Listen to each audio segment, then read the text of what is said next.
All right, Mike. We might have made it back for somehow or another. I made it back for to go and recap the World Cup of pool. My favorite event, like we talked about before. I wanted to do something like more every day, Mike, but where I was at, the service is just it's Yeah, unbelievable, man. So, yeah, anyway, man, happy Father's Day. How are you, yeah. Mike? Good. Everything's good. Yeah. Yeah, How about you?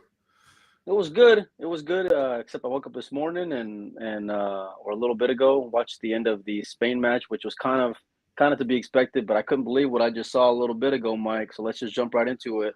Yeah, yeah. USA goes down in a Yeah. shocker, Mike.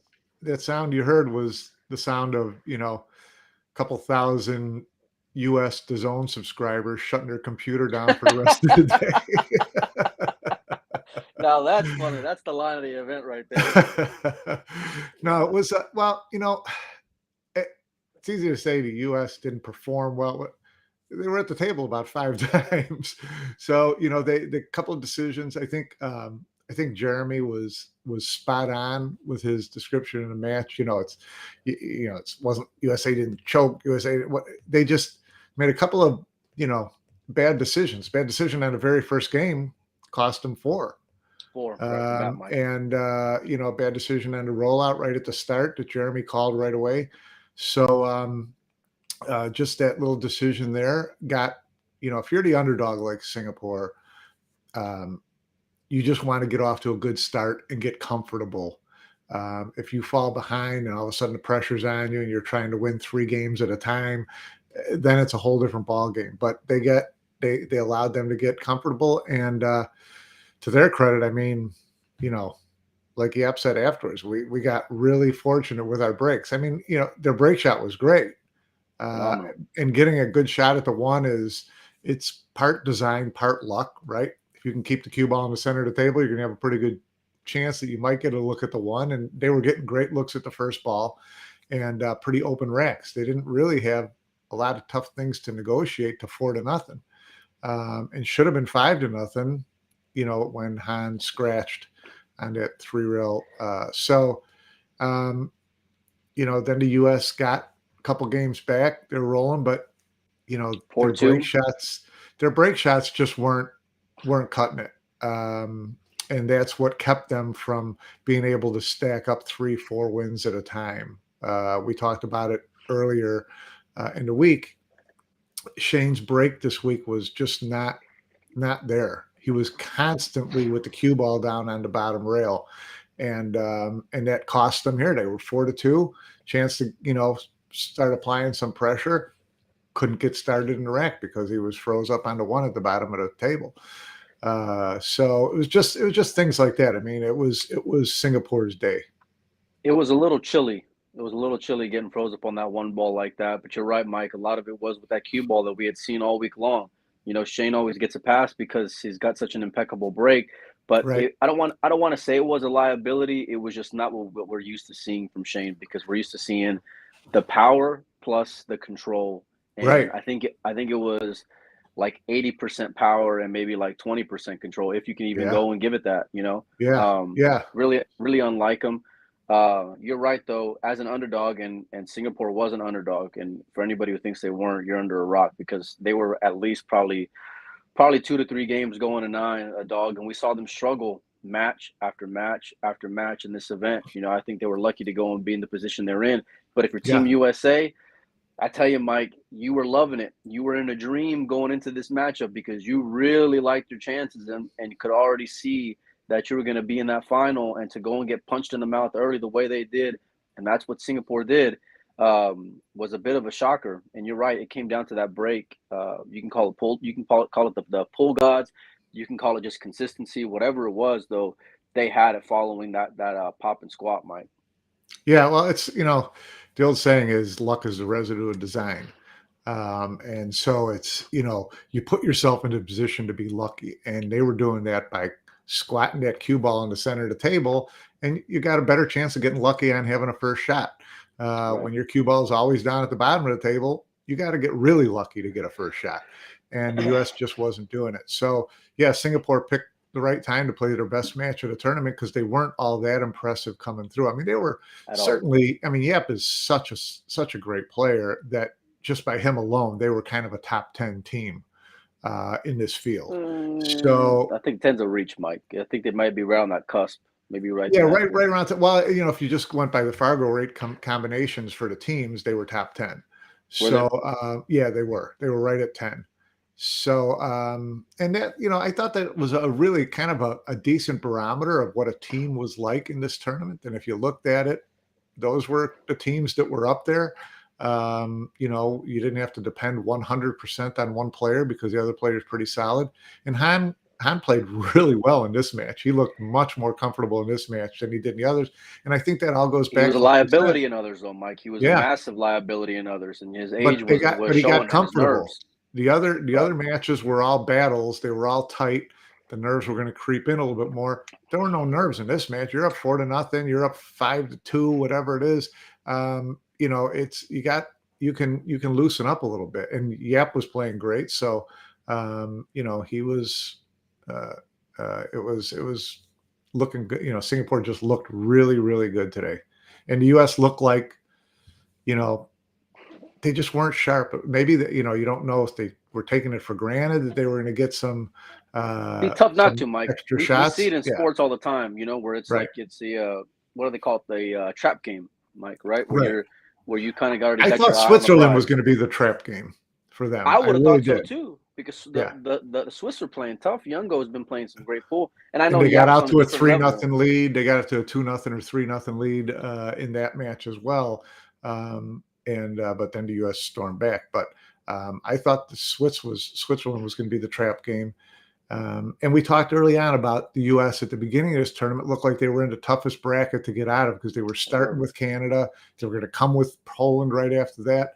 It was going to be a tough one. But after they got through Canada and Poland, then you're like, wow, this opened up pretty nicely for them with Switzerland and Beautifully, Mike. Singapore. Beautifully. Yeah. But this is pool and weird things can happen and I mean it's sports in general. I mean Right. you never know what's going to happen in the next match.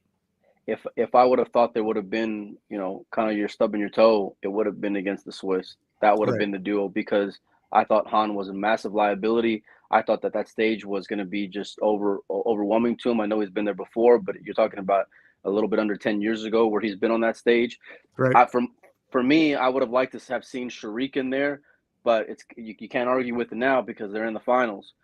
So it's a little tough to go in. It's a great story. I mean, he's a 50-year-old guy who doesn't really play competitively, who's basically been, Yap's mentor / coach for years. I mean, what a great They story that traveled is. And around the that's U.S. like last year, all three of them together quite a bit. And so they're really comfortable with each other. Jeremy brought that up in the post-match interview as well about how it's probably no coincidence that the teams that are most comfortable with each other, that spend the most time together competitively and training wise, were in the final because they could really help each other through without putting too much undue pressure on the other player. I think it's easy to go and say that now, Mike, because they're in the finals, right? And you can go and say that about David and Ruiz, Yeah. but they're both playing like number one level. They're Oh, both no playing doubt about it. No like doubt, a no number doubt one that player. Spain is the cat's meow when it comes to these teams. And I mean, the third team in this Final Four were the Cole brothers, and they're the same situation, is completely in sync together. But Spain certainly the class of this field, and we kind of said that before this started. They looked like, okay, someone's going to have to really step up to beat Spain. And it's still going to have to be the case. Someone's really going to have to step up to beat Spain because they're not going to shit all over themselves. It's just not going to happen. I was hoping for that dream type matchup because USA versus Spain kind of would have been a 1-versus-1. I know that just on paper, as far as wins this year, you can maybe give the edge to the Spaniards, although Shane's got a world championship. But as a duo, you got to say that they're definitely the most powerful. Kind of having Singapore in there kind of takes the wind out of my sails. I'm not going to go in line, Mike, because I think Spain's going to go in there a massive favorite. Going to 11, probably going to give them at least 3 games on the wire, from a betting standpoint. And I think even then it's gambling. The Singapore team has had this Dr. Jekyll, Mr. Hyde kind of mentality. I don't think Spain's that guy you want to go and give a spot to, because they're Yeah, going to go right. and hit you back, and they're going to hit you back tough, and they're going to hit you over and over and over again. The one thing that I will say that goes for their favor is the fact that Singapore had, I think, like 6 breaking runs, Mike, in that match against Yeah. Team Well, USA. the rack was opening up like, the Red Sea. It was just, it was perfect every time. And, they didn't even have to bump balls. They didn't have to really swing the cue ball around. They were getting some pretty nice things. And that's a great way to get in stroke. But like you I'm gonna said, tell I you, mean, I'm gonna tell you this, Mike. If it gets a little close, and you better hope, if you're rooting for Team Singapore, you better hope they start off like the way they did yeah, against Team going to USA, have to. because Yap's got a little hitch in that giddy up when it gets tight. He's got a little bit of a nerve to him, Mike. Whenever it's time to go and put the balls away deep in an event, I've seen it in the Predator Pro Series when he's shooting spot shots and he's got like three shots to go and put a guy away and just misses over and over and over again. We saw Yeah. against Kuwait where they were just trading off 9 balls, all 4 of them, and couldn't go and put it away. It's you have to go and put Spain in a hole, because Han's gonna go and lean on Yap to go and carry him. And if Right. Yap goes and struggles any because of that stage of that momentum, or because of the moment, I mean, I think it's gonna be a long after, or actually a short afternoon for the Singapore team in that Yeah, final. but you would have said the exact same thing before the U.S. match. You would have said all the exact same things before the U.S. match as you're saying now. And so, It's yeah, true. you're right, just like you would have been before the U.S., but you just never know what's going to happen at the start. Yeah, Mike, but I Because, mean, semis is one thing, but it's a final, it's a matchroom event, it's the World Cup of pool, it's you're playing for your country. I mean, yeah, it got a little more elevated this round. What'd you say? yeah, it did. And I thought that it might have caught them this. I mean, they've never been to the semis either. Right, So, right, yeah. but yeah, the finals, it's one more step up. And to me, it's like they played their best match of the tournament, picked a good time to do it. Can they play two best matches in a row? That's what I don't see happening. I don't know, Mike. I mean, momentum's everything in sports. I don't care what sport it is, you pick it, and momentum is key. And playing key at the right time is where you want to be at. I remember the undefeated Patriots years ago going into a Super Bowl against a Giants team that won on a wild card and just beat team after team after team, being underdog. And right before in that regular season finale, the Giants and the Patriots faced each other in what was a hell of a Right? game. And if anybody remembers right, then they come back and win, and we all know what happened when Eli Yeah. and the team spoiled the party and they catch in Yeah. the helmet. So Yeah. playing great at a big time is important, but it's hard. And you know what's impressive to me, Mike, is how great Spain has played wire to wire. When you go into it favorites, and we, Carl called it, you called it going into it. That's who you guys liked, and for a lot of people, they really like that duo. So I think they were maybe in that 1 to maybe 3 range as far as being a betting favorite. But to Yeah. go and deliver the way they did and Yeah. win in the manner in which they have is pretty impressive, Mike. Very impressive. And I'm going to comment what you said about momentum. They always say momentum in baseball. They say momentum's, tomorrow's starting pitcher. Yep. And in pool, it's momentum's your next break shot. So if Singapore doesn't get those cosmos that they were getting off the break against the U.S. and they have to fight through a rack, then you're probably going to see some of the nerves pop up, whatever. And they're going to be nervous because, as you just pointed out, Spain has backed up everything that everybody's expected of them in this event. And I think that it's not surprising to me that they've been able to do that because they are playing so well individually and they know each other so well as a team, and they haven't won this. And this is important to them. And so they've got that extra drive. They've got that little bit of a chip on their shoulder that they're trying to prove something. So I think that that's helped keep them really focused as they've gone through this match after match after match, and staying at that level, which is just, the best in the tournament. They have looked like the class of the field match after match. And it's For easy to sure. go and say that now in the final, but if you watch them go and play from a chemistry standpoint, from a communication standpoint, I saw Shane try to go and micromanage Sky there at the end of that A little of that bit. Yeah. USA at that USA match, and I didn't see that in Team Spain. And I like Sky kind of putting his foot down and being like, "Hey, listen, we ain't got time," and he fired that ball in there like He it was like did. it was remarkable. And I remember when that came up and I'm watching it live, Mike, I'm thinking, Sky ain't that guy you want to leave this kind of shot because when it gets big, Sky gets big, and he Yeah, put that ball away like nothing. But it's just a matter of how you guys go and gel together. Shane's always going to be the leader of that duo, but it seems like with Fran and David, they just it's a it's different kind of 50-50. chemistry. They trust Yeah, each other, yeah, and 100%. the input seems to be like they take it in and they're chewing on it and then they go and agree to it together. I think they both can go and put down big shots. I think their safety play is phenomenal. Their kicking game is great. I don't see a liability here, Mike, and they just seem to be like a runaway train here in this event, and it's kind of crazy because it's so hard to be a favorite going into something and then to go and finish the job. It is, and they, like I said, they've been able to stay focused. They've been able to communicate. They've been able to just, there hasn't been a match where have they even had a close match. I don't think has I don't, anybody gotten to four I don't know. against them.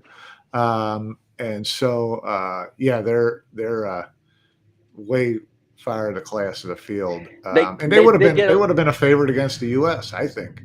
U.S. played really good going through the tournament, but they haven't looked like completely unstoppable. They trailed in a little bit of early times in a couple of these matches, things like that. Not through a lot of fault of their own, but but Spain's been on cruise from the lag to the final ball every match.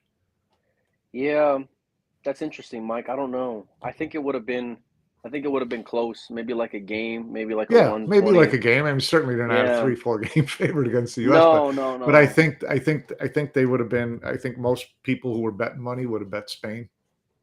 Yeah, no, without a doubt. But you can't. It's weird, man. Like every time the USA or one of these American players is in something deep, um, people just like rooting for their country here. So that would have been Yeah, that would have been the only thing.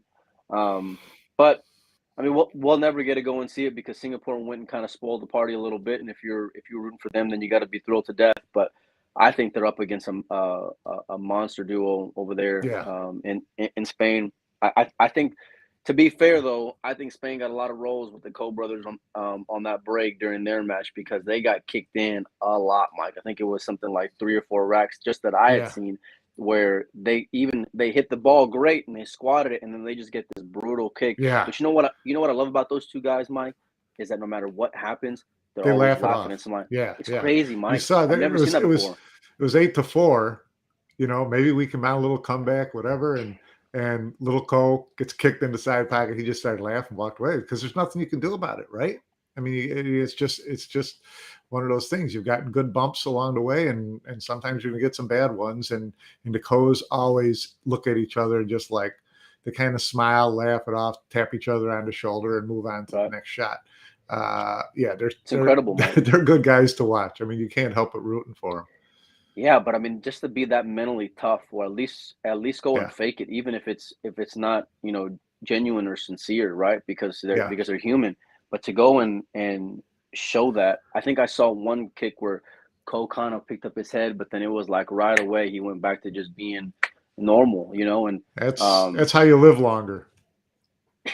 that's how you don't That's how get wrinkles and gray hairs, that's right, right. Mike? That's how you live longer is you just, you let stuff roll off your back when there's nothing you can do about it. So, yeah, they had a good tournament. I mean, they didn't look great this week, No, even though, kind of like the they U.S., were Mike. certainly one of the favorites. I think the US looked better than Taipei. I mean, Taipei had I think they had 2 or 3 matches where they were right on the hill against teams they should have smoked.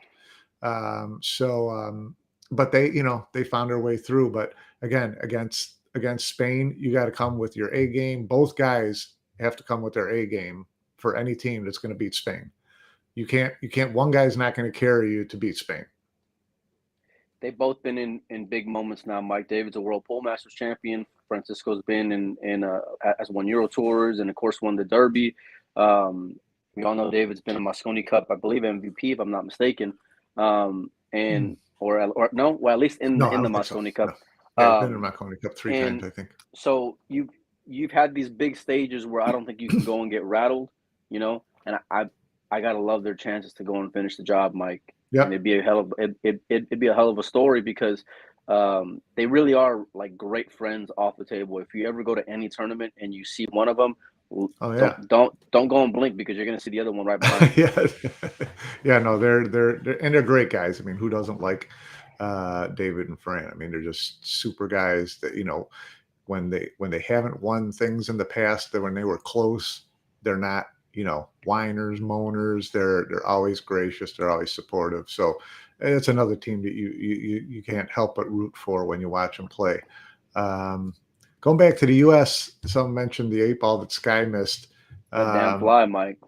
what was the fly on the cue ball? Was it on the 8 ball? Was it in his face? I didn't see any fly, to tell you the truth. But I'm I not didn't going to see a call him. I'm fly. not going to call him a liar. But and that was a shame because then you're at 7-4 break-in, and maybe you can try to put a little bit of heat on Singapore and see if they can.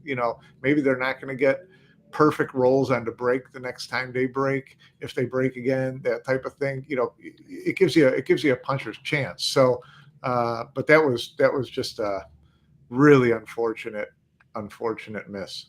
It was very Thorsten like, because if you remember that match with Josh and Thorsten when they're Yeah, making their comeback against the Netherlands, and you think and then it's 7 ball. here comes Josh, right? Because this is what he does. Even whenever he's from behind, he's never out of it. And then Thorsten goes and misses that ball. I, Yeah, I can't go and make any sense of it, Mike. I know I didn't see it, and I know Sky just never does that ever. Sky is right. one of the most clutch players or shot Yeah, makers in pool. I don't care what the stage is, what the moment is.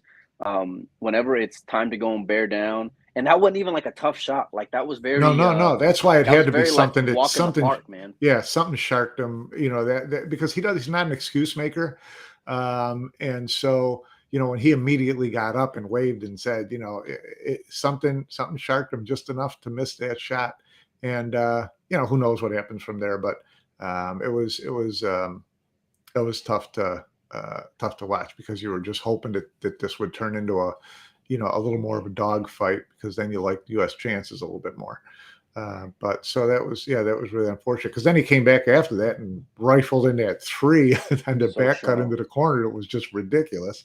I don't So think people know. I mean, unless you play pool, if you to know how tough a shot that was to go and yeah, put down, like and then even when 100 you're just miles at an the hour like he house, did it. yeah, even when you're just at your house, Mike, just Yeah, hitting balls and you go and firing, like that's difficult.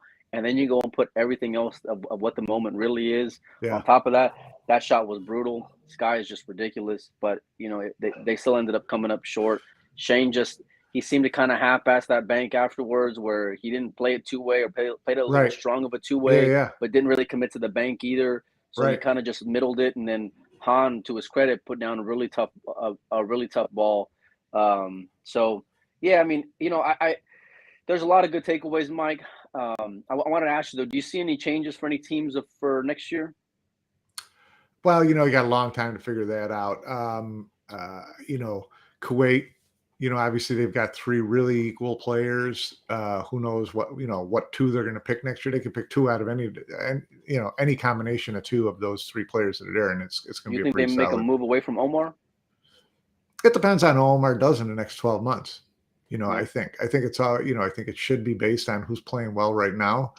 Um, you know, I don't see Netherlands changing. yeah, And they had a great tournament. They looked really strong. they did, Um, Mike. uh, Great Britain, who knows what's going to happen with Great Britain? I They're mean, such a they mess, just Mike. At times, it's mind well, it's blowing. just, I mean, you look at Great Britain, and there was a time when they were, you know, the best group of 9 ball players in Europe. I mean, Mark Gray, when you had Mark Gray and Daryl Peach and Chris and Carl and Darren, right? and Imran. I mean, they were stacked, and now it's the same players. They're just 15 years older, right? So they don't have anybody Yeah, coming in. Elliot hopefully will be that guy that kind of breathes new life into the British pool scene. But the Brits need to get some young players up and roll. The Brits, it's turning into the U.S. version of pool. I mean, they're just old guys now, and there's not a lot of young players behind them. So I'd like to see, you'd hope in the next few years with Matchroom's sway that's and what I was gonna power in the say. UK, that they can get something going there, that they can work something out with the GB9 to whatever it is to start to incentivize or give aspirations to some younger players in the UK to start stepping up and showing some form and getting out there and playing in those. I mean, like I said, it's just like watching the US 5 years ago. It's like the young players got to get out there. They got to get out and go to these international tournaments and get their feet wet. They just can't play at home all the time. And that's what's happening in the UK right now. Anybody who can play nine ball in the UK never leaves the island. I would guess there'll be more of a resurgence because of Matchroom and that's being their home base and the birth of the UK Open. And I think Yeah. from what they've kind of teased a little bit is a potential tour out there in Europe or in the UK in particular. So I think that'll go and help. But time will go and tell. I would have loved to have seen Darren in that, but Imran and Chris did a hell of a job and upset and delivered whenever they needed to. I love that match against Jason and Elliot because they came out just firing and they looked very smooth. But who knows if Darren's in there because Darren is like that's the only one that I think could go and be a leader over Jason is Darren, And if Jason doesn't have to be that guy and he can go and lean a little bit more, who knows what could have happened, So, but yeah, I mean, I don't know. They need to get younger. They need to get younger overall, and they need guys like Darren. Not, I mean, Darren's still a great player, and I love to see him compete. But they don't need Darren at this point to be the champion as much as they need him to help develop talent over there. And that's where I think because he's a great teacher, great coach, great mental, and he can coach players, I think. And so Sure. I think that his most important role could be to help develop talent in the UK. We talk about other teams in this tournament. It was great to see Finland do well. I thought Mika played really solid, and it was nice to see another young Finnish guy come up there and do pretty well. If you take this, I tried to tell you, Mike. I tried to tell you, Mika. Mika played great. He's played great for a while. So, but it's good to see again. You want to see some young talent come out of these countries, and not just all the Hall of Famers. I mean, these guys are all over 40. Darren, Mika, Torsten. So, you want to see young guys, and you see guys like this. Say those three though, Mike. I mean, Mika and Darren are like still playing relevant pool, even in a young era like it is right now. Yeah. Thorsten, I haven't seen it just yet. I mean, I know he had these little splashes in tournaments, but nothing where it's been like significant and consistent. So that would be my only thing. And I understand the premise of what you're saying. And if they weren't playing that great, I would say for sure, it's time. Yeah, I'm not trying to chase them. I'm not trying to chase them out of competition. I want to see those guys play as well as they can, as long as they can, because I love all three of them. But I'm just talking about, when you start to look at the future of the sport and development of the tours, you want to see some young players coming up behind them. So I like these teams that are coming up where there's an elder statesman and a young guy that they're kind of help along. You saw that with Mika in Finland, and you got Finland with this 14-year-old kid that has made a splash in the last couple of tournaments as well. So, you got a couple. Mike. Yeah, so you've got a couple young Finnish players who are starting to, stick their toe in the water a little bit. You want to see them develop. Again, I want to see Great Britain develop some young talent. I want to see the U.S. develop some young talent. We're starting to see some of that come along. So, you can't make a change with USA, Mike. You just can't. I'm sorry. No, I'm not talking about making it. No, that's let's talk about that. Go ahead. This is what we're here for, buddy. I'm going to go out on a limb here.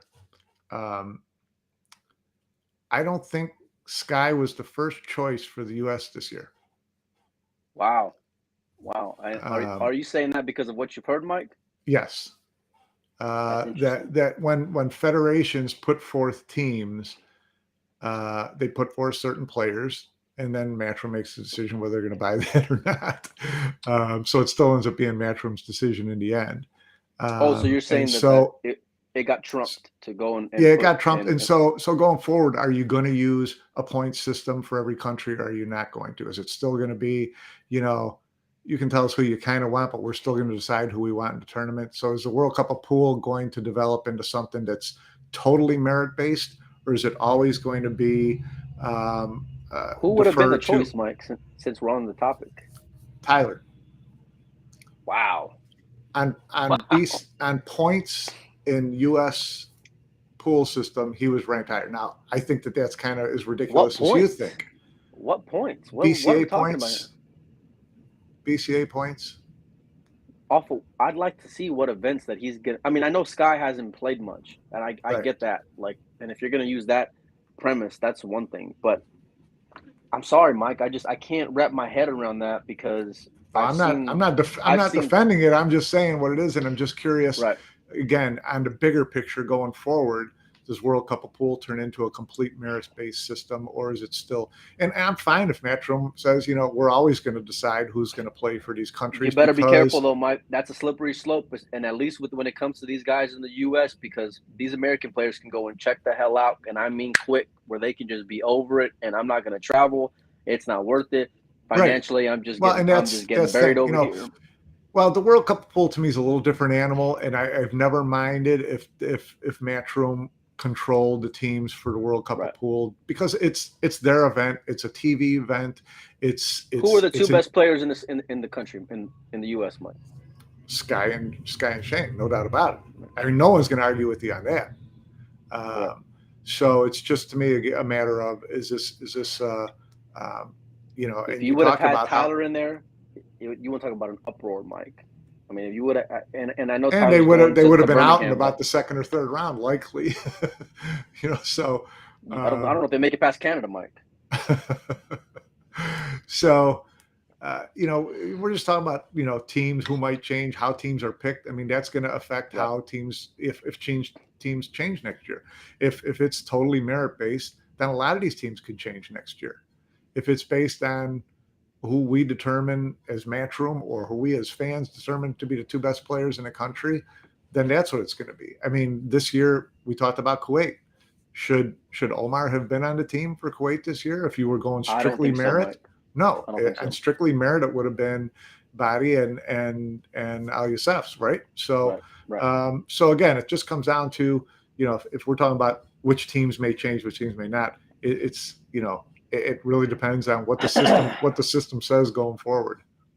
Yeah, I mean, I think Shane's got that spot until he just falls off a cliff, from a No playing doubt standpoint, about it. No, and and so would you ever argue with them if he was ranked third in the U.S. point rankings? oh no, No. I mean it's So yeah, what do we want Matchroom to do going forward with the World Cup of it's Pool? Let it's a me tough ask you spot. that. I guess I don't have a problem with it because I think it's still the two best players, and I know from, like I said, Sky hasn't been playing a whole lot of events, although he's been playing Matchroom events, right? But like aside from that, he really hasn't been traveling a whole lot. But Matchroom is where it counts. But you still got to go and deliver. Um, yeah, I don't know, Mike. It would be different if Sky, like I'm always gonna think of him being just a great player, and I'm not saying it because he's from the U.S. and I'm from the U.S. I really think he's an elite 9-ball player or elite any game player, really. Yeah, Um, 100%. and so it'd be different if there's one guy who's just like playing noticeably better and consistently over him. Right. It's like, okay, then you can't keep on giving him a pass Right. for that. Shane's coming off a world championship, so Yeah. No doubt about it. there's zero argument Yeah. when it comes when it comes to Shane. Maybe you might have a Shane and Shane matchup, or because Wolford and Van Boning, because I think that might be a little bit interesting if you were going to go and shake it up. But I still think that Sky plays better today, and it's no disrespect to Wolford because he's playing fantastic pool. But it'd be hard for me to go and make that change. At the end of the day, I think Matchroom's a promotions company, right, Mike? So they're there to put asses in the seats and get people going and watching. That's their job. That's what they're looking to go and do. And I think it's as competitive as you can be, having that balance, Mike, while still having credibility from a sports standpoint. Yeah. Um, But you can't talk out of both sides of your mouth, right? If yeah, I get it. if you're Matchroom and you are, I've defended Matchroom for years on these events because they're a promotion company and they're event producers. So they're producing events that draw the Right. most viewers, right? Okay. But now, on the other hand, the last year and a half, what Matchroom has tried to push is we're going to take over or we're going to help push the game forward. and we want everybody to travel and go to these tournaments. And the way we're going to incentivize you to do that is we're going to make all these other things merit-based. Right. Okay. So you can't play both sides to the middle. And that's what they're doing right now. And it's a tough situation to be in. I understand that. But at some point, you're going to have to pick what you're doing. Because like you said, if they try to get really fuzzy with it and not commit to one way or the other, players are going to check out. They're going to say, I'm not going to travel to Europe if they're just going to pick Sky until he's 97 for every invitational event. So if you're an American player, you better go and count on Sky being picked till he's 97 because well, then why would you go to a long future playing? Then why do you go to the foreign tournaments? Stages. I get it. I mean, because you want to go and scrap for that 3, 4, and 5, or just if you know what, if you want to go and be the guy, Mike, you got to go and be the guy. Emily wants to clear things up. Oh, Emily, you want to come on? I'd love to jump on. Please jump on because I'm not trying to call you out here. I'd like a little. Yeah, I'd love a little exclamation. Jump on, sister. Yeah, I will. Let me see if I can send her a link here, maybe through Messenger. Yeah, it's. I don't know. I love that she watches our show, Mike. Well, because she knew you were going to be on Panoz. Well, that's the reason why. Yeah, well, because she knew that there was probably going to be something I was going to say that she's going to want to jump on. That's why. No, not you, Mike. That's that never happens, right? Let me see. I'll see if she wants. We'd love to have you on. Yeah, I think you know what I think that they're transitioning to that, Mike. Yeah. And I think you might get a pass right now just because it's kind of like it is in that transitional phase. Yeah. For them, I think that there's a lot of great pool players all across the world, and when you have somebody like a team like Poland, then that's a little bit like you got to go based off of performance based more than anything else, right? So did they go performance based off Poland? I would think so, Mike, because Wojciech's the world championship. Yeah, well, yeah. Victor's played pretty well in a lot of these events too. So Victor's the one guy, but he's been playing great higher than outside of 9-ball events, Mike? That's the difference. He's been playing great, in other events that are not 9-ball. Yeah, right. Yeah. So I don't know where he was in the rankings.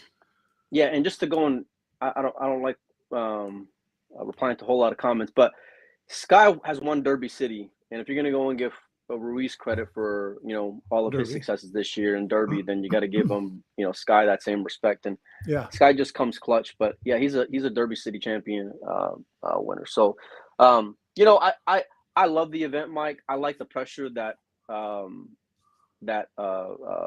winter break 9-ball brings.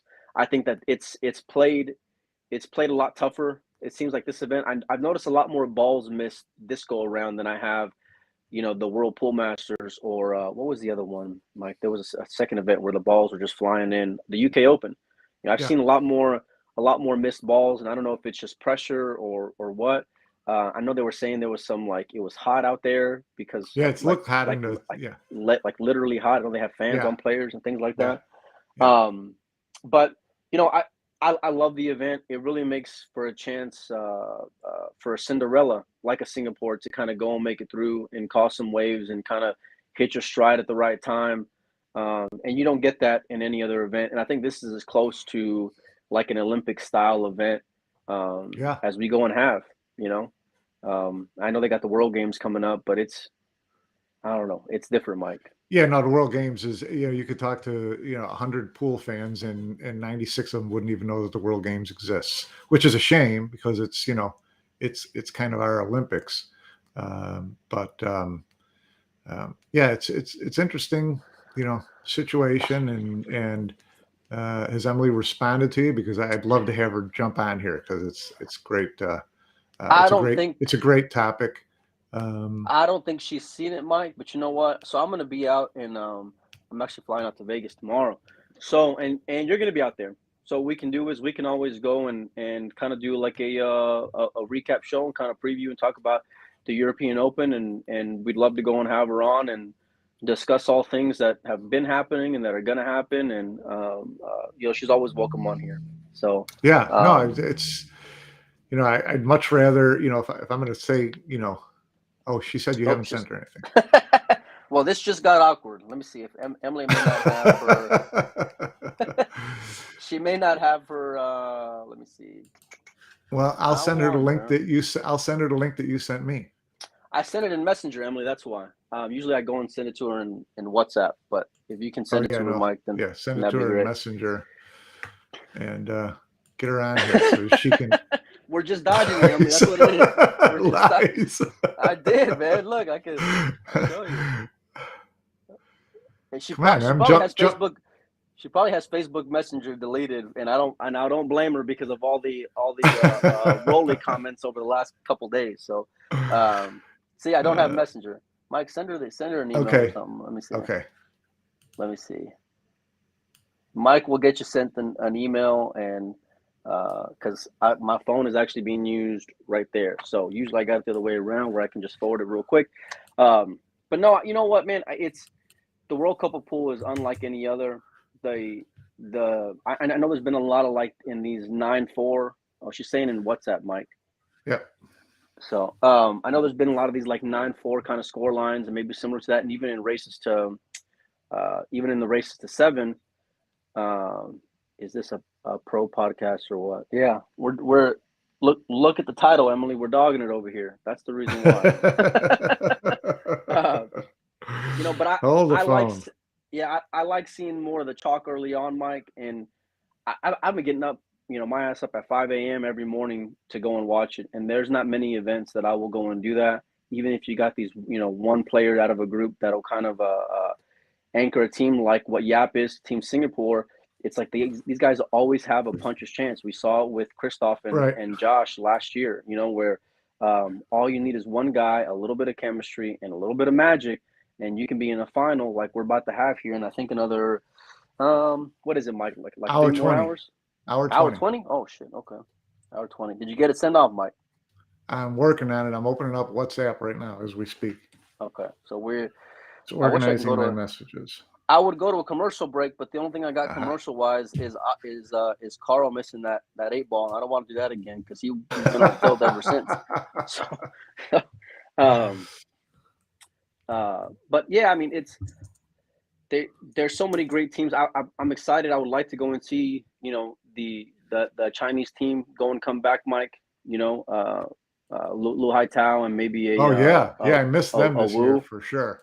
Yeah, I think they would kind of throw a wrench in that mix and are always going to be top talent. I think you can make a second team out of Chinese Taipei as well while you're at it, But I know the home country only gets the 2 teams. I get it. Let me see here. How we looking, Mike? She's got it on WhatsApp. She's got the link. Okay, so there she is. She made it. Let's see. Oh man, I didn't say she wants a piece. Water, Mike. She wants a piece of me. I know that. Yeah. When done she, Mike? You always the one to. I'm usually the one to go and stir shit up around here, Mike. But you always go and start some trouble. Emily, you got like 0 out of 10. Now she's at 10 out of 10 on a connection. She just dropped out, so let's see. Maybe she'll try to come back in. And man, you know what? I wish I would have been home, Mike, because Matchroom's done a really good job, and Matt Lynch, who's their media guy, has been great the last couple of events to help like coordinate doing interviews and stuff like that. And we start that a little bit. He's been a terrific addition to the team. He's done a really good job. He's been phenomenal. And, without a doubt. And I would have loved to have been here when I had some damn service because we could have gotten some great teams in here to go on interview. But we'll go and pick that back up in the next event. And they got a lot of stuff coming up, Mike. They got the European Open. They got the U.S. Open. Right. Let me see here. See if she tries to come back in here in just a minute. Stick with us, kids, because this is going to be good. Yeah, Mike's about to get chewed out. Emily, listen. I'd love to stick around and chat, but I got to run. Don't leave me here, Mike. Do you know what? Melina, Mike, you knit every little thing that I do, but you bloody podcast up and running. You know what? Because all of my gear is set up to go to Vegas. That's the reason why. And I was being lazy. I was half-assing it and didn't want to get everything, all of my whole setup. Or I would have been a lot more efficient. Trust me. I tried to be. He had no idea we were going to open up the floodgates today. Yeah. I figured you'd be busy. The last message I sent never got a reply back. So that's the reason why I figured you wouldn't be watching today. But you're all froze up. You're all froze up now. Oh, yep, she went down to 0 bar. Man, we need to send her some Wi-Fi out there, Mike. Emily, if Well, you can hear us, try to come back in and in her own media room, there should be, she's busting on you, but she's at the tournament. They don't have I Wi-Fi know, in their right? media room. Come on, Let, man. let me email. Oh, she's back up. Emily, you there? Yeah, I'm here. All right. Don't you Now you guys got have some. Wi-Fi in that media room? Her internet It's connection is terrible. just cutting from 0 to 10. Yeah, it's not the best. Hang on. So talk fast. Yeah. Yeah, her internet's just going from like 0 to 10 to 4. She's back at 0 right now. It's got to be the area she's in. But this is great. Yeah, This is part of what makes the show a lot of fun, is because we always have a lot of it's interesting guests it's kind of just it's pop in. yeah, it's And plus, I love that I'm not the one who's getting in trouble for once, because I've played that role quite a bit, Mike. yeah. Well, you So have. yeah, no, without a doubt. Uh, I don't know. I wonder if Emily can hear us, I because don't know. I Let me gotta see if believe that wherever Matt Lynch is, they've got good Wi-Fi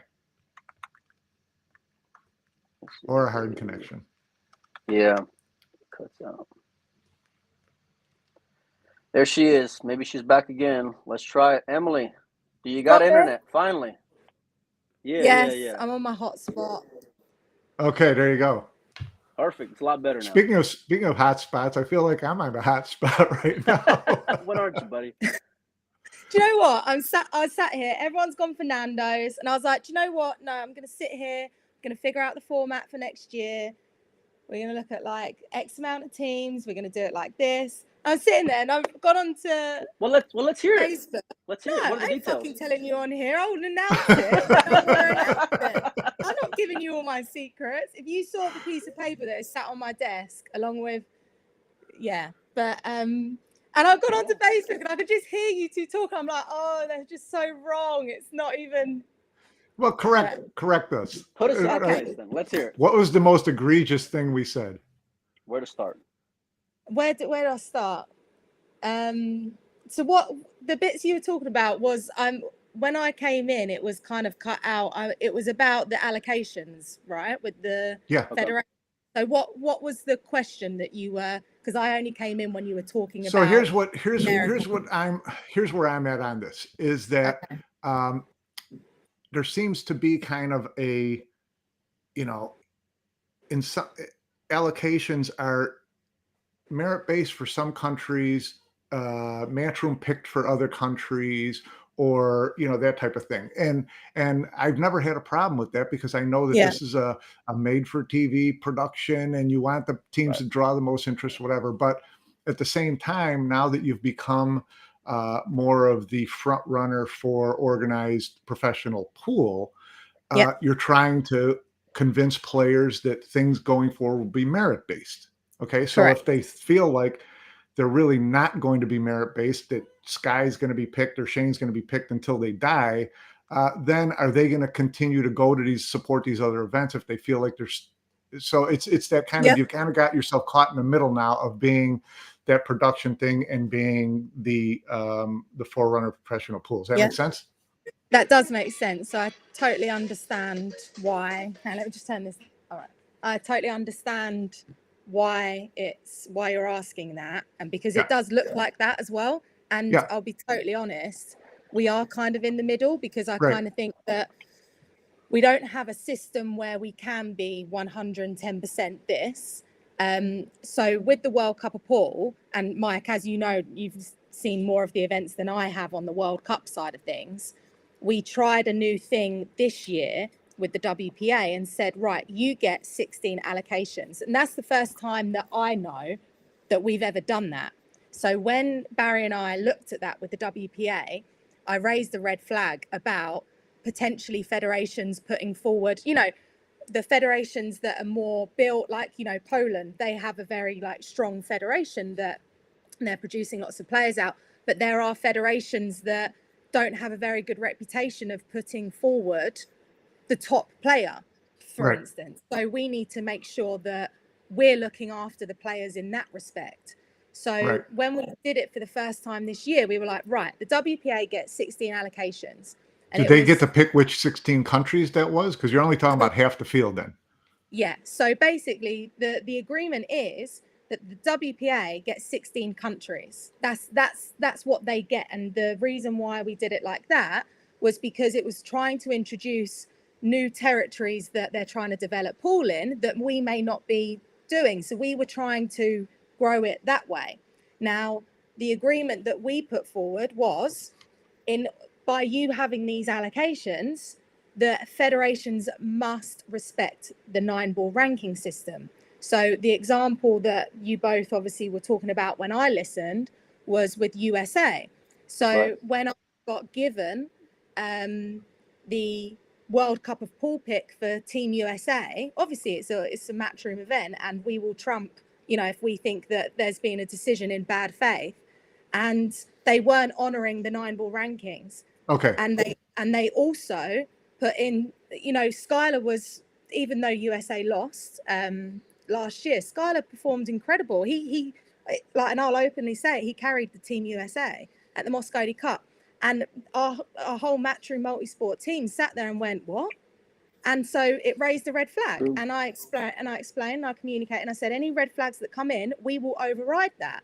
So that's an example that happened. So then when we looked at Great Britain, like A and B, we went down the rankings, obviously, aside from suspensions and things like that. We looked at all of the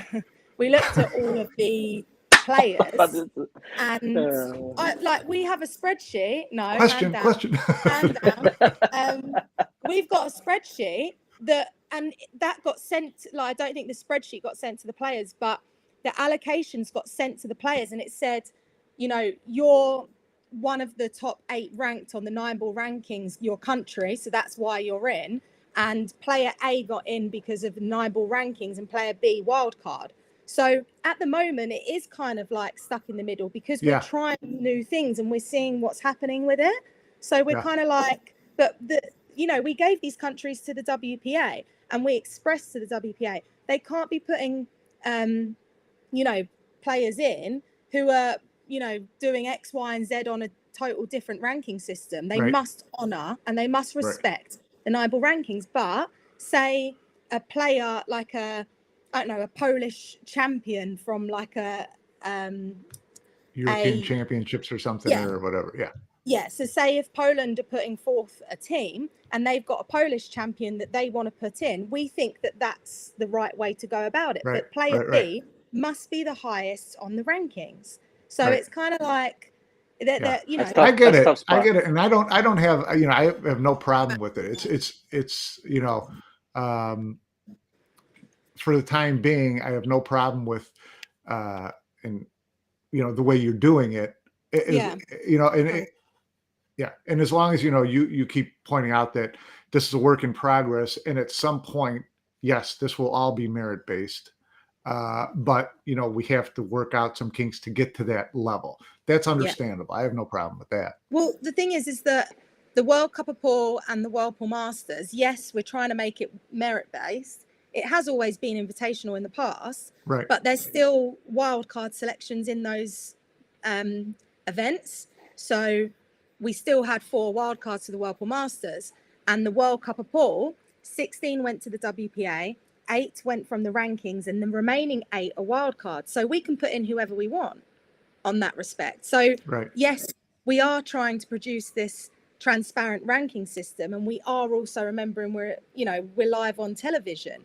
But I think what the good thing is that we're trying to show that if you do play the 9-ball schedule, and if you do that, you will get in off of order of merit. But again, we have to remember that there are wildcards on it. So I understand why it seems a bit all over the gaff, because it kind of is, but only so we can try and figure it out, I guess. No, that makes sense. And it's, it's just, like I said, it needs to become an aspirational thing if you want to develop the professional level player tour that you want in the long run.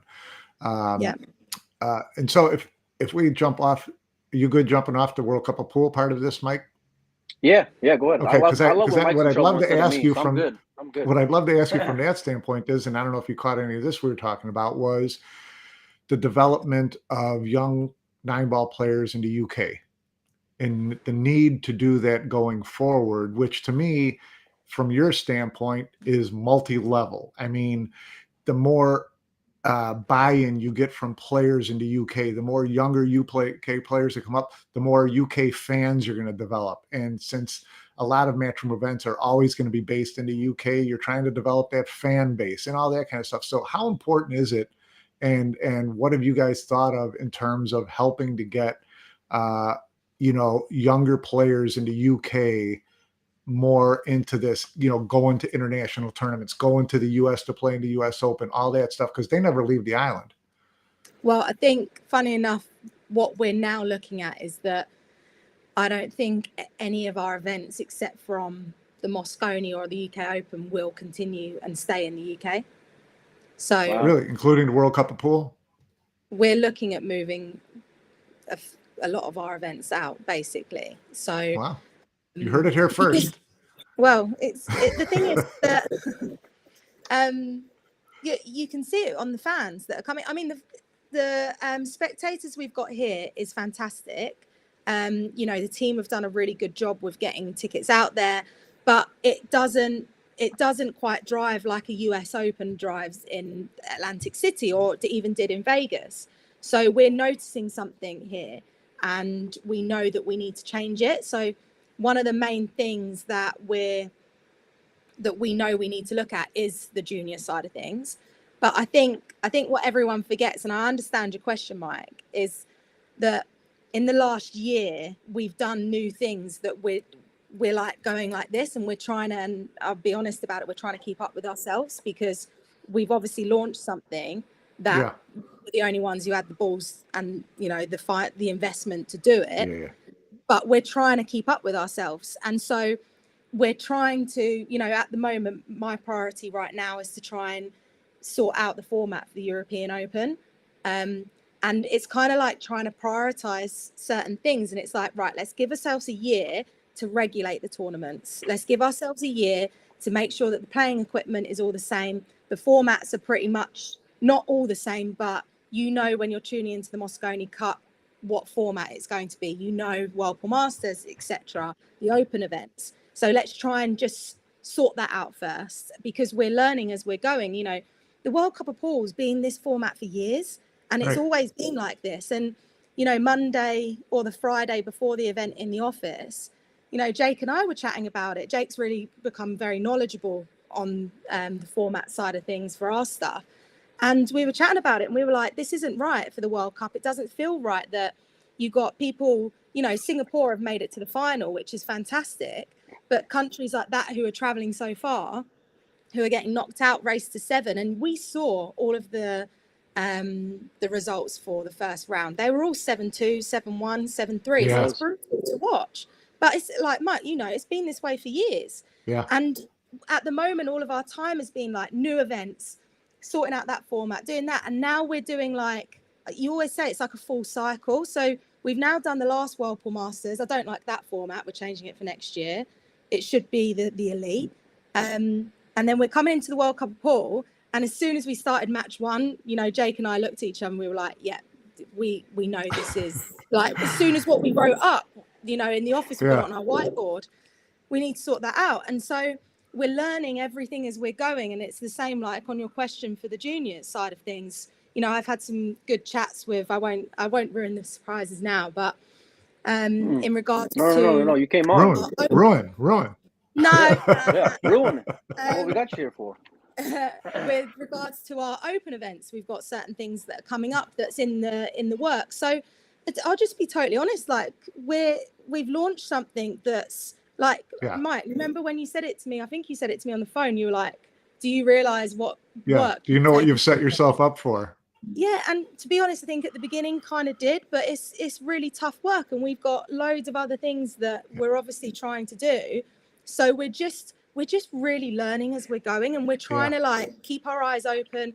I will literally sit here and watch a full match just to try and understand what's happening, listen to the players and stuff. And yeah, the players might turn around and go, this is what should be done, but they don't know how to run an event. And that's what happens. So our job is to listen to everything, listen to the fans, listen to the players, listen to the broadcasters, listen to the TV viewers, listen to the sponsors, and bring it all together and create a product that's as wholesome as possible. Yeah. So, how much longer are we going to see? How much longer are we going to see the one on the spot? It's a little tough.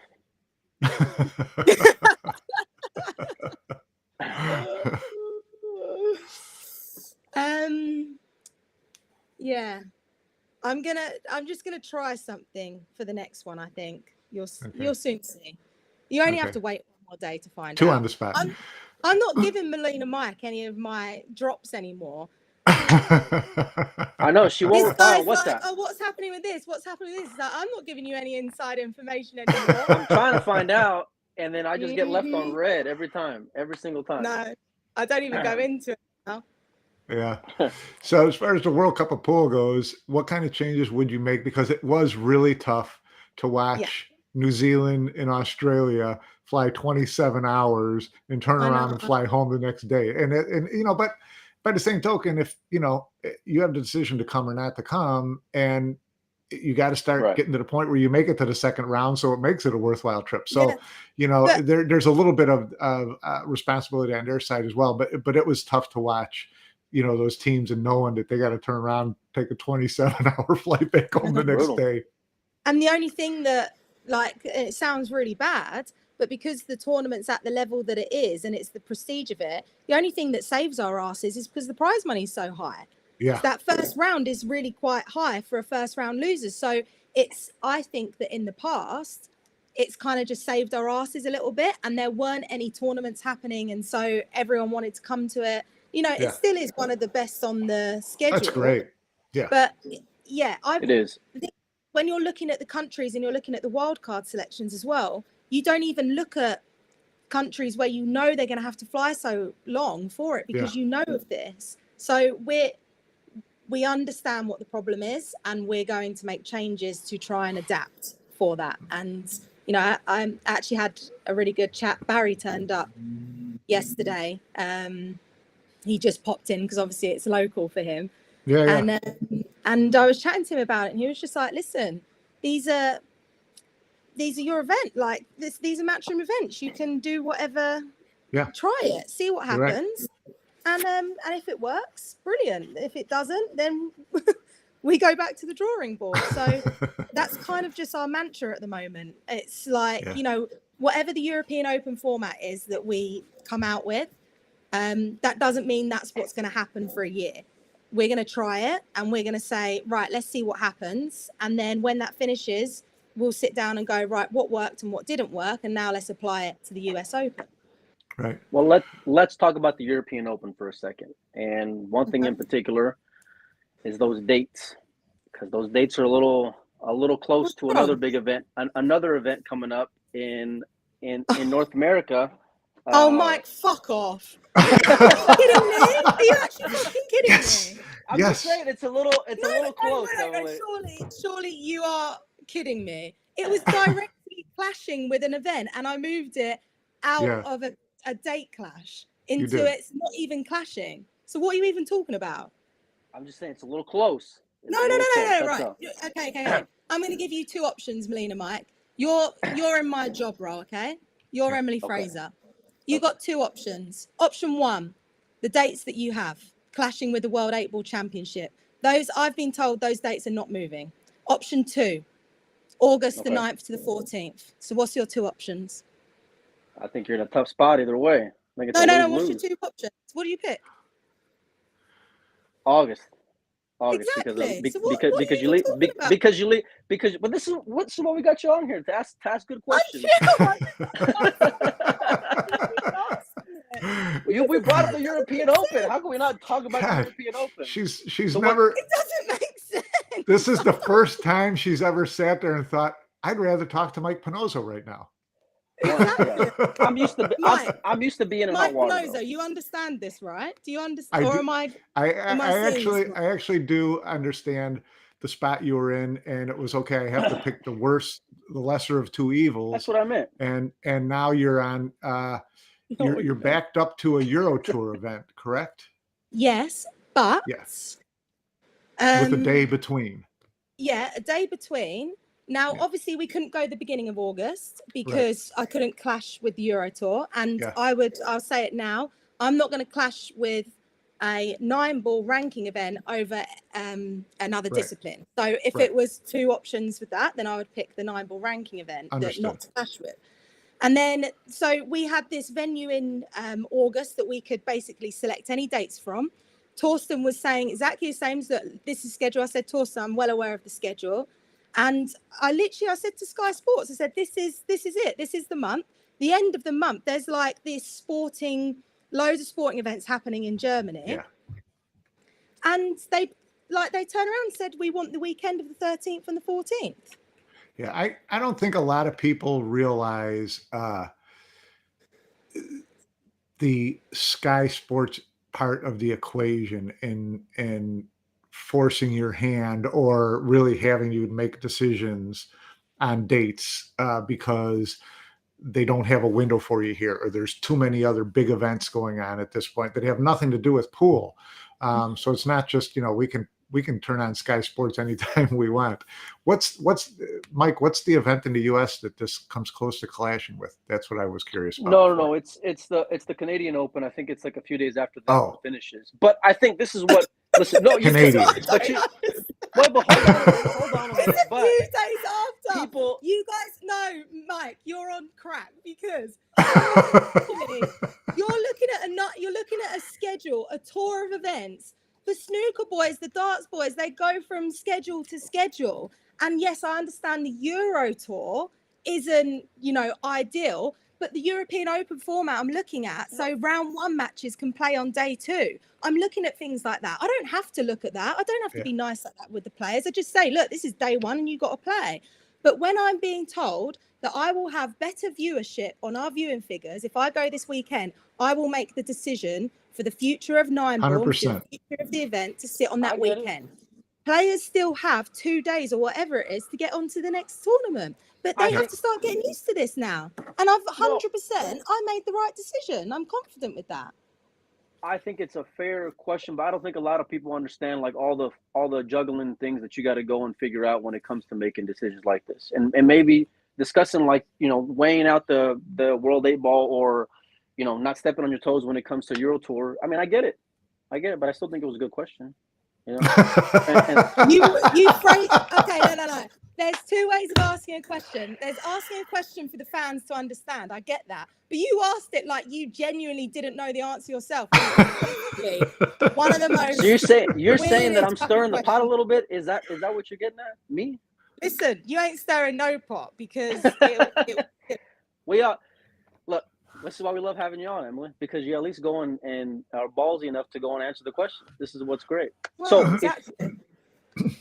Go ahead, Mike.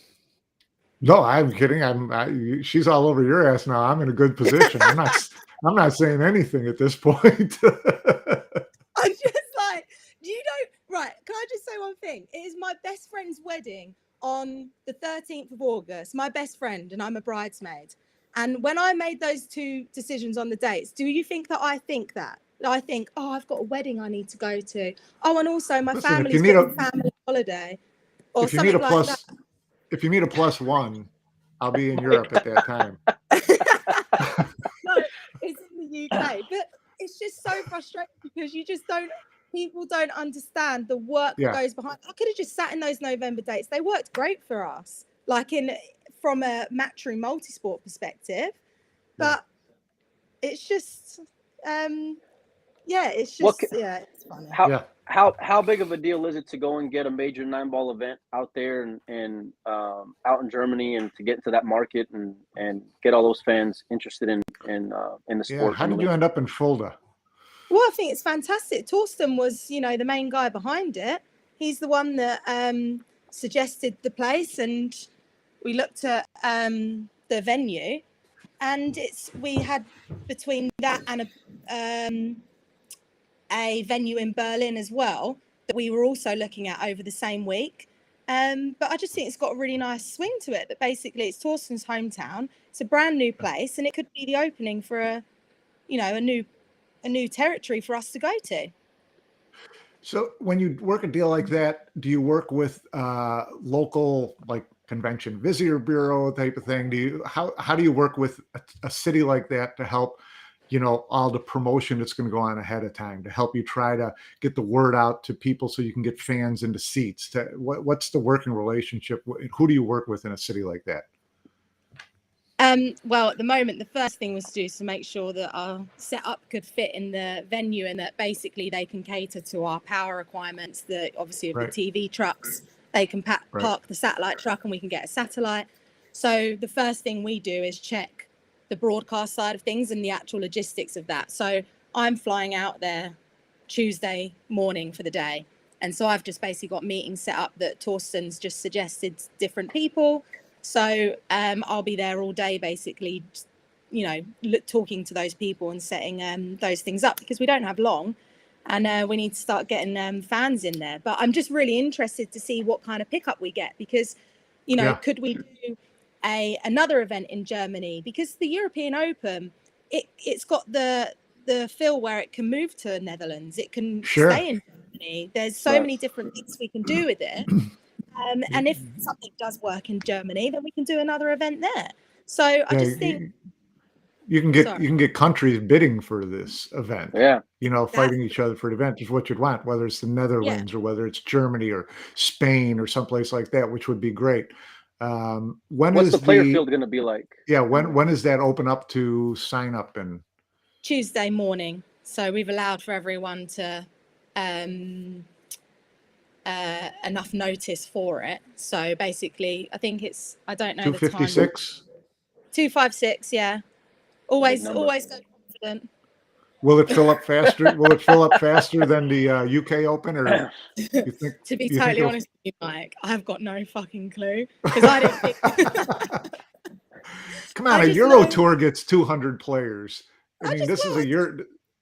You're going to get 250 players in about 4 minutes. What's the response been like from what's the response been like from like top players, Emily, because of the short turnaround time, 2 months notice? Has there been any kind of kickback at all? Seems like it's just like a few that were like, oh, I wanted to go on holiday. But to be honest, I've not had anything. I think they've been so distracted by the fact that we've been listening to them about the format that they're not even bothered about the dates. As far as they're concerned, every player that's here, and when they saw that the date changed, the first thing they came in and said, well done for moving it away out, not clashing directly with the November event. And they just said, that's what's going to obviously show that we're in it for the sport. Yeah. And so the top players have gotten kind of the advance notice on holding spots for X number of players. I'm going to go out on a limb and say, hold a spot for Federer. I had a very conversation with Fedor because I'm not going to sit around the WPA. So yeah, me and Fedor spoke yesterday or the day before. So we're chatting, we're in communication. I'm working on something. And I've just told him that the line of communication's open, as in I told him this is what my plan is, this is what I'm working on. And he said, yeah, sounds good. Tell me when you need something from me. And so, yeah. That's fantastic news. We're in communication. I don't want to say anything yet until I think nothing will be known, and nothing will be known until for sure. I don't think until after the World Games. No, well, I don't. Like I said, I'm not taking any of that. We're now looking at it from a matchroom stance on that respect. So we're just kind of looking at it from that side of things, regardless of what comes so you would, so Matchroom would be considering just going against WPA. It's not so much as going against, because the guidelines that we've been instructed here in the UK is that it's under event organisers or the governing body. So that's what we're looking into at the moment. So could the WPA pull points from that then, or no? I don't know, but I know that I'm going to work on something, and I'm going to speak. Well, hopefully by then it's a moot point, because I think this is a topic that is going to be discussed at the General Assembly in Birmingham during the WPA during the World Games, and I think that the move is afoot to get this Well, It's she that got same Sky fly. Woodward issues It's now. It's the fly. same. fly. It's the It's same fly. fly. Yeah, same one. That's Sorry. Sky's fly. I It's know, I Sky's think fly. it is. I think it is. But yeah, Honestly, that I'm would thrilled to go hear that about Federer. hopefully by August, this is all cleared up for everybody and there's no issues. Yeah, I think speaking with Fedor, I think his situation is more likely to stay in the US, sort of thing. So whatever we're kind of trying to look at, it's more for after that. So like I said, we're just kind of moving in a way that we don't know what the outcome will be with the WPA's meeting or whatever. So we're just kind of now going to work on what we can do regardless of. Good to hear. Good to hear. I don't think you get any complaints from too many people on that. Yeah. So anything else? No, we appreciate you coming on and getting ambushed by us, Emily. You're always a good sport. I've never felt so good about, being on a talk thing with Emily where she was madder at somebody else. I know. I finally get the fuck off, one time in the podcast. So it's fantastic. No, we appreciate it. We'll have you on again, hopefully soon. As well. Yeah, no, we always try to have a good time. We got to keep it exciting around here. So enjoy the final. Hell of an event. Yeah. We were pulling for a U.S. Spain final, which would have been I think we all were pretty juicy. Yeah. Anyway, Emily, we appreciate it. Have a great afternoon and evening, and we'll talk soon. Singapore played phenomenally. Yeah, played great. I don't know. Cheers. We're gonna. My internet's going in and out. It's a good time to sign. Good time to sign off. Then. Yeah, we'll see you guys. Cheers, Thanks, Emily. Later, Mike.